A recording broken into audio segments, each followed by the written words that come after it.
اللہ رب العزت نے ارشاد فرمایا کہ وَنَضَعُ الْمَوَازِينَ الْقِسْطَ لِيَوْمِ الْقِيَامَةِ، کہ ہم قیامت کے دن موازین رکھیں گے، یعنی میزان رکھے جائیں گے، اور وہ رکھے اس لیے جائیں گے تاکہ اعمال کو تولا جائے۔ ظاہر ہے یہ دنیا دارالعمل ہے اور آخرت دارالجزا ہے۔ آج جو اعمال یہاں کیے جا رہے ہیں یہ اللہ رب العزت کی بارگاہ میں ہم نے جانا ہے اور اس کا حساب ہونا ہے، اور بنو آدم جو ہیں ان کے یعنی حضرت آدم علیہ السلام کی جتنی بھی اولاد ہے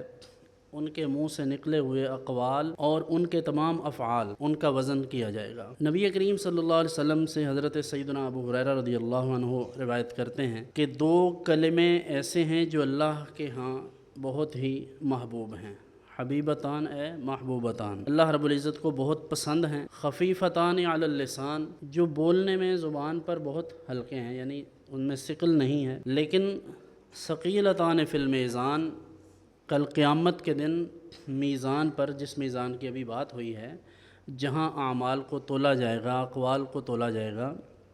فرماتے ہیں کہ حضور صلی اللہ علیہ وسلم نے فرمایا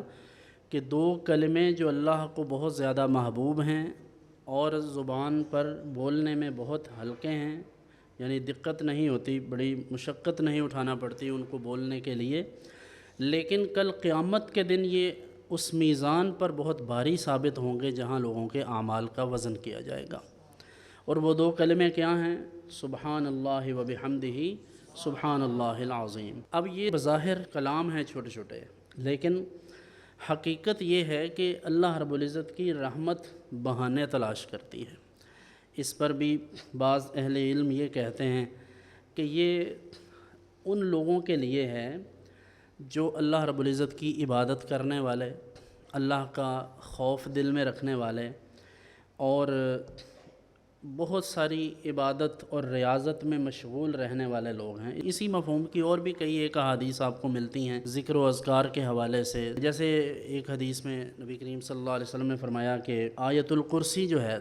جو شخص ہر فرض نماز کے بعد اسے پڑھتا ہے تو اس کے اور جنت کے درمیان صرف موت ہی ایک فاصل ہے۔ تو اب آپ اندازہ لگائیے کہ اگر کوئی شخص ان تمام چیزوں کا عامل ہے، یعنی نماز بھی پڑھتا ہے، اچھے اعمال کرتا ہے، متقی پرہیزگار ہے، تو اگر ایسی ہی تمام فضیلتیں اسی شخص کے لیے ہیں، پہلی بات تو یہ ہے کہ کہیں بھی یہ بات مصرح نہیں ہے کہ یہ فضیلتیں صرف اس شخص کے لیے ہیں جو متقی پرہیزگار، لیکن بعد نظر میں چونکہ یہ لگتا ہے کہ یہ اسی شخص کے لیے ہیں جو اللہ کا خوف دل میں رکھنے والا ہے، جو کبائر سے بچنے والا ہے اور صغائر پر اصرار کرنے والا نہیں ہے،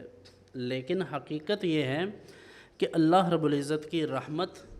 میں وسعت ہے، اللہ تعالیٰ جسے چاہے جس کلمے کے عوض معاف فرما دے، بھلے اس کے گناہ سمندر کی جھاگ کے برابر ہوں۔ اب اس پر بھی ایک بات کہ سمندر کی جھاگ کے برابر کسی متقی پرہیزگار کے گناہ تو نہیں ہوتے، سمندر کی جھاگ کے برابر وہ تو گناہ گاروں کے گناہ ہیں، تو اس لیے یہ اس بات کی طرف مترشح ہے۔ اس سے اندازہ ہوتا ہے کہ یہ جو کلمات طیبات ہیں یہ ہر خاص اور عام تمام لوگوں کے لیے ہیں، یعنی ہر خاص و عام کے لیے یہ فضیلت ہے کہ جو بھی ان کلمات طیبات کا ورد کرے گا، اللہ تعالیٰ کی توفیق سے، اس کی رحمت سے اللہ رب العزت اس کو بخش دے گا۔ اس لیے یہ ایک خاص چیز ذہن میں رکھیے گا۔ ہمارے ہاں ایک خبط سوار رہتا ہے لوگوں کے دماغ پر، اور یہ اکثر ہمارے جو